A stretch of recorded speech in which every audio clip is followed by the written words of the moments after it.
To be continued. Welcome to the Liberty UA channel. Today our guests are Reva, former Minister of Social Policy, and Yeliseevich, a businessman who actively runs a political blog.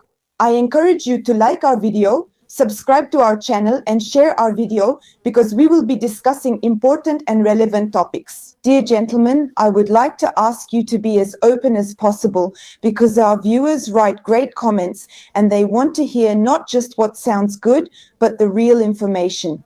Please speak from the heart and say things as they truly are. Of course, I would appreciate it if you ask each other questions during our discussion and answer them as well if you wish. If you don't want to answer each other's questions, you don't have to. Just clarify the questions. All right, and let's try to keep the timing about the same so that everyone speaks for an equal amount of time. Let's talk about what happened in Geneva. We know that the next round is coming soon, and the previous one, from what we can see, wasn't very successful because no agreements were reached, so to speak, regarding guarantees, and the territorial issue wasn't resolved. But regarding how to achieve a ceasefire, it seems that was discussed successfully.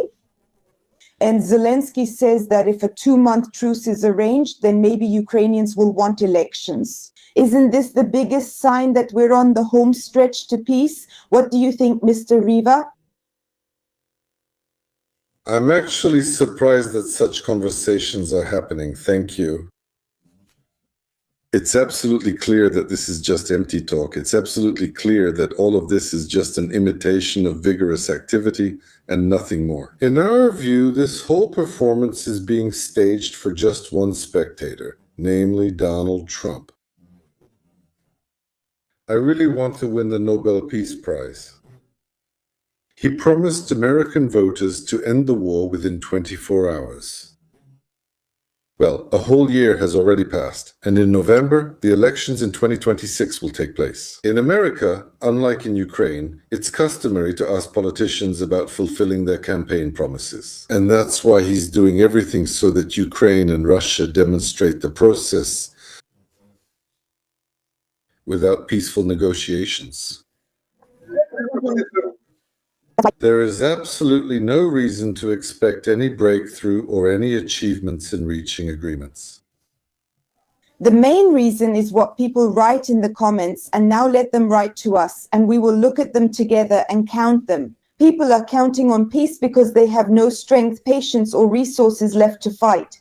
Dennis, what do you think? Is Trump putting on a show, or what is he actually doing? Because there really isn't any breakthrough, as Mr. Andrew says. There is no breakthrough in what Trump is doing. Will he have to answer for his actions before Congress? No breakthrough was expected at these negotiations. At these negotiations, there are purely technical discussions going on because a decision has been made to prepare the military before a political announcement is made about a ceasefire, about peace, or about signing a framework agreement. That's why the military intelligence officers and other officials are discussing how the armed forces on both sides will act, where they will withdraw to, how it will happen, and so on, to make sure everything goes smoothly. At what distance? Because they are saying there that along the demarcation line, this ceasefire will be broken in 5 minutes by a drunk soldier, a provocateur, or special services from either side. That's why everything is moving very actively. It's difficult, yes, and I want to emphasize that there couldn't have been any agreements. At negotiations like this, in this format, there simply can't be any agreements. President Trump could have ended everything much faster by putting pressure on Zelensky because Zelensky is in a weaker position than Putin. But he doesn't do that because then he would look like someone who took Putin's side. He's maintaining neutrality. He could resolve the Zelensky issue in 2 to 3 days. That's why a huge bonus is given, a lot of time is given. And if Ukraine doesn't take advantage of this now, if Zelensky doesn't take advantage of this, then things will go badly for us, that's all. Let's take into account Zelensky's quote. He gave an interview after these negotiations and said that no one in Ukraine supports leaving Donbas. How can you just give it up like that? So he says this, and since you are both citizens of Ukraine, opinion leaders, because people watch you, each of you has your own audience, they listen to your opinion. Yes, both as citizens and as opinion leaders, I want to ask, are you personally in favor of withdrawing troops from Donbas or not, Dennis? What do you say? I can't answer this question because I don't intend to take the blame for Zelensky, who led to this situation. If I say what's needed now, they'll say, look, he's giving up Donbass. I'm not playing that game. Is it necessary to compromise? Yes, it is. There was a great proposal voiced there. One side pulls back its troops, the other side pulls back its troops. And there's kind of a neutral territory. Let's put it under a UN mandate. This has happened 1,000 times in history. I suggested this a long time ago, back at the start of the war. I suggested holding a referendum, and a UN neutral territory is not a bad solution. It's clear the best option, returning the territory, is impossible. There's really nothing to discuss, unfortunately. That's just reality. Now, that's an excellent proposal. A free economic zone, that's a great idea. That's what we need to work on realistically. And two important people in the delegation understand this, but Zelensky continues to play politics. Thank you personally. It's clear who that is. Budanov understands this. Who else, in your opinion? Budanov? Another person? Thank you. Mr. Andriy, do you think they are aware that the window of opportunity may close soon? Budanov specifically talks about this. And some decisions need to be made. And is our president authorized to make this decision to withdraw troops from Donbass, announce elections, and sign this peace agreement? What do you think? Should the parliament do this or who? Well, let's go back a bit. I didn't comment on your statement that people demand peace, but they are against the Russian world that is being imposed on us. At least I can't speak for Mr. Denis's audience, I'm less familiar with them, but the audience I have and the people I talk to here in Ukraine, even despite all these attempts by Putin to break their will and fighting spirit, we still don't have electricity, even after these missiles. I want to say that they still have no desire to give up Donbass, to surrender everything and raise their hands in defeat. This is not present in the public space of Ukraine. That's the first thing. The second point is that the president is the guarantor of Ukraine's territorial integrity and sovereignty. Not only President Zelensky, but no president can sign any agreement that violates sovereignty and territorial integrity. Yeliseevich and President Reva can't do it either.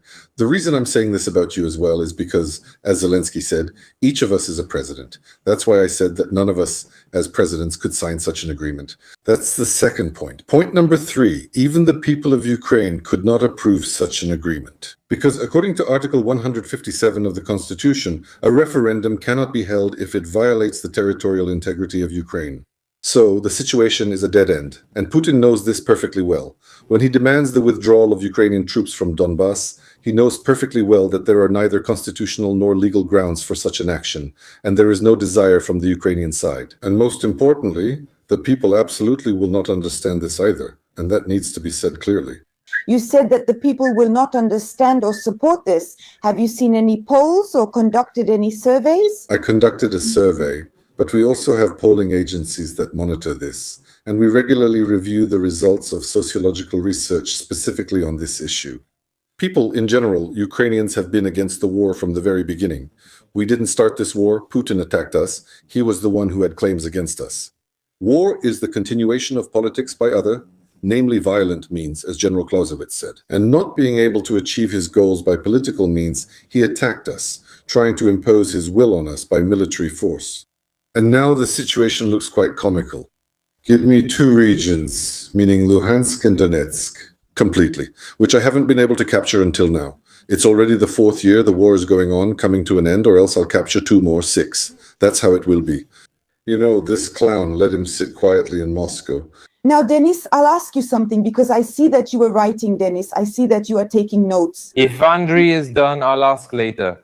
But we haven't seen each other for a long time, Andriy. It's been a long time since we saw each other. Altogether, this is the 3rd time we've met, and every time we see each other so rarely, the situation in Ukraine gets worse and worse. More people are dying. Someone told me to check Deep State, so I look at what the news is saying, the reports.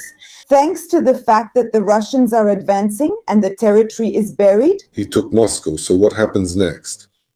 Because you understand That the question is not whether they are advancing or not. The question is about the overall strategic situation.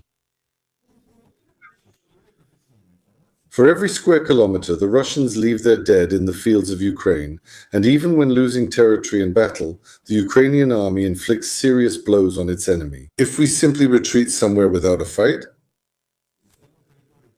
Tomorrow he will make additional demands. Nothing can be surrendered without a fight. That's an axiom. That's why anyone imposing any other options, leave, demilitarize, withdraw troops, and so on, is, to put it mildly, unacceptable for Ukraine from my point of view. Mr. Andriy, once a minister, always a minister, and I want to ask you as a minister, do you feel sorry for your people, your nation?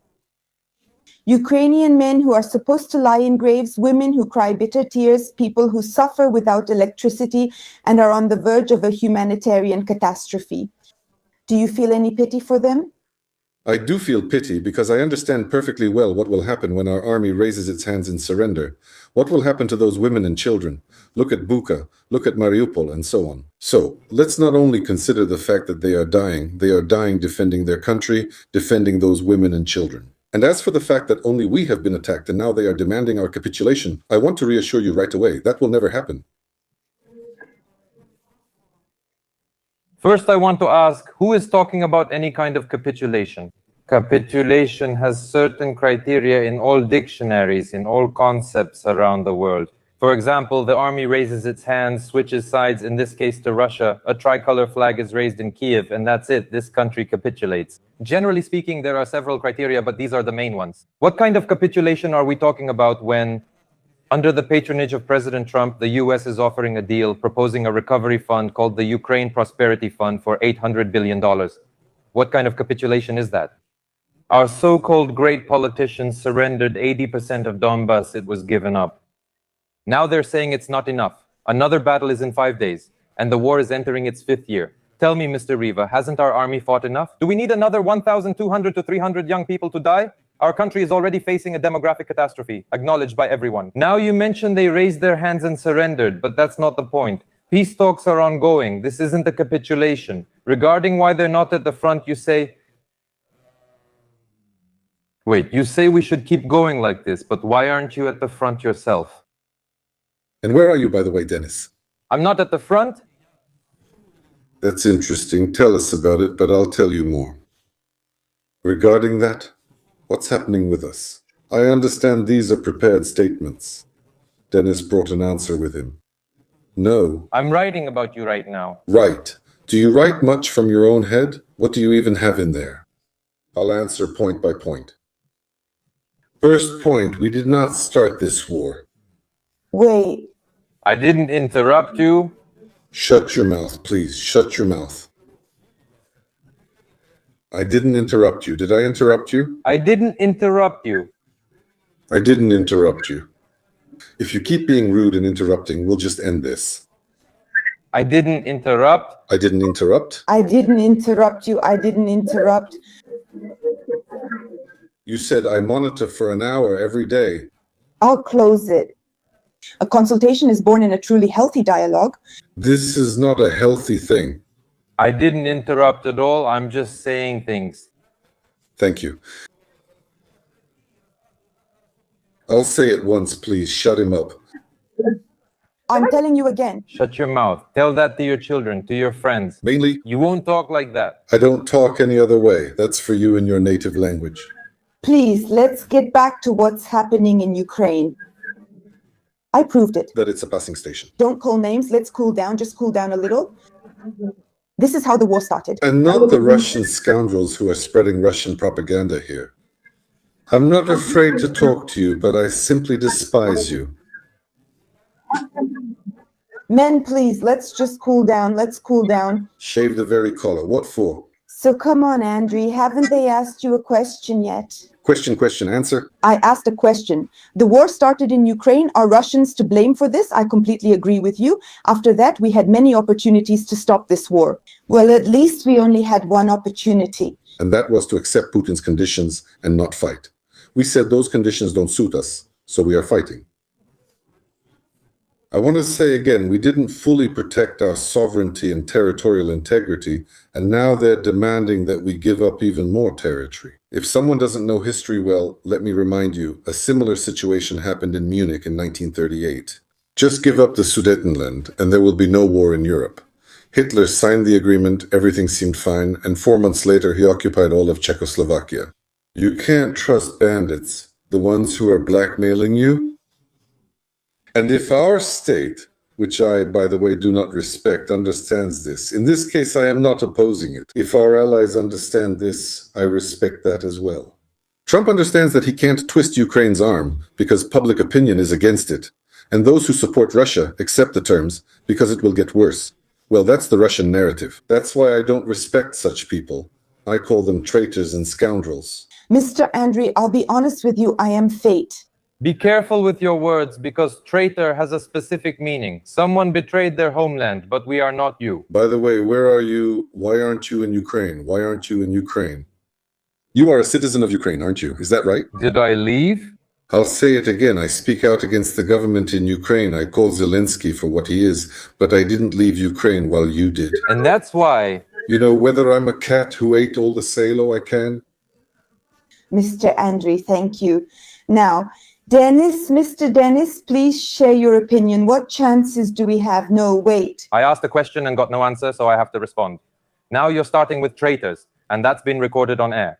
We'll discuss later in certain places who's a traitor and who's not. Let's start with who's a traitor. Wait, well... I have to answer. I'm in America because I'm being persecuted, but Mr. Reva isn't being persecuted because he serves the current system, and it suits him perfectly. I have influence, the kind he doesn't have over the public. That's why I am a threat to them. Mr. Reva is a very convenient cardboard opposition figure. That's all he talks about. Go to the front. The man is 59 years old. He was 55 or 56 at the start of the war. That's draft age. He graduated from the Leningrad Higher Military Political Air Defense School, named after Pirogov Military Education Air Defense. We need experienced air defense specialists with strong education now. I'm not shouting. Let's send Reva or that one to the front. I was in Ukraine at the beginning of the war. Let the military tell Reva what I did for them. I still do it. I just don't publicize it. You know the traitors very well. Why traitors? You know this is a legal issue. The person is now calling me a traitor on air for having a different opinion without any basis. Will anyone answer why Mr. Reva isn't at the front? I'm answering. You are carefully reading the manual. And fully, what is it called? The school that Pirogov graduated from. Our school never bore the name Andropov. Andropov. Come on, it's basically the same thing. What's the difference? Second question. I'm registered here at our local recruitment center. And as they say, yes.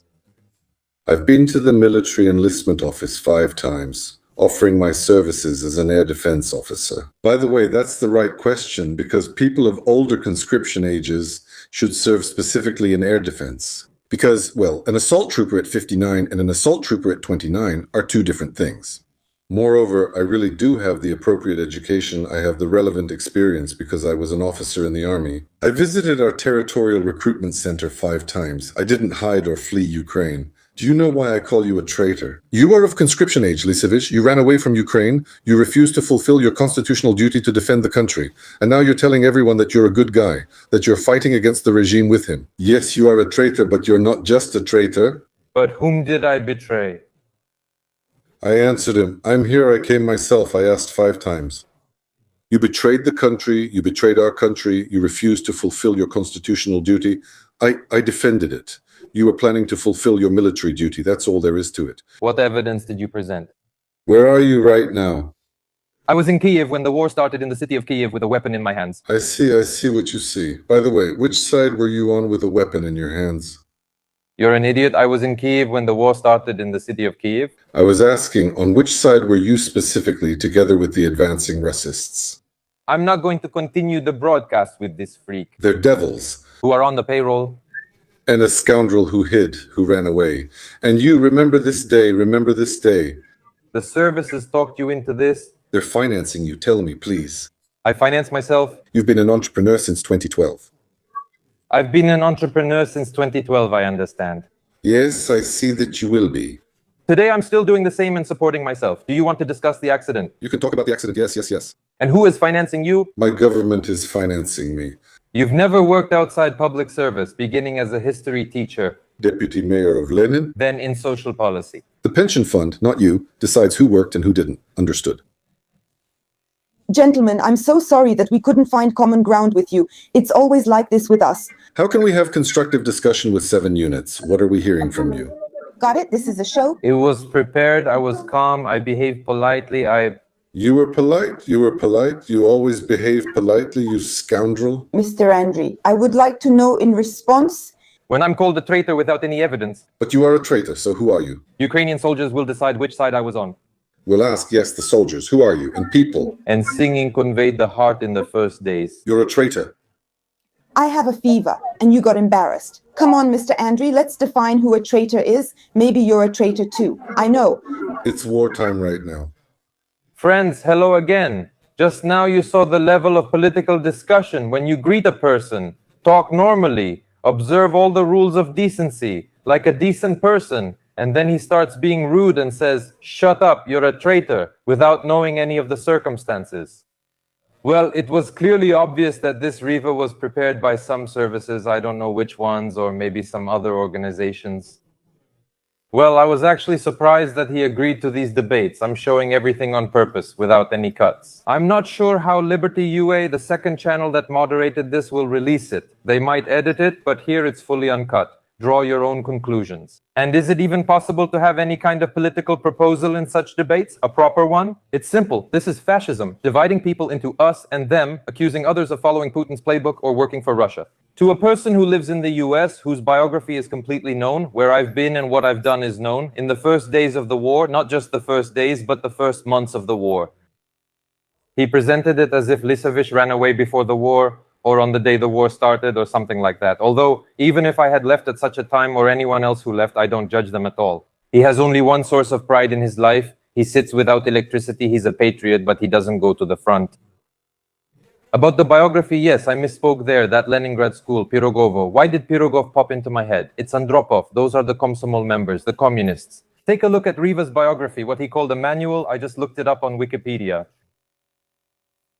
Leningrad Military School, then a history teacher, and that's it. Right from being a history teacher, he got into politics all the way up to minister. He never worked a day in the private sector, never did anything in real life, never even built a doghouse, but he learned well. The only thing he learned was how to serve the system, this rotten system that they all make money from and have made money from. A rotten system. A communist, a real communist. For me, communism and fascism are practically the same thing, just in different forms. The essence is the same. That's how they think. And think about what will happen to Ukraine if such people continue to be in politics.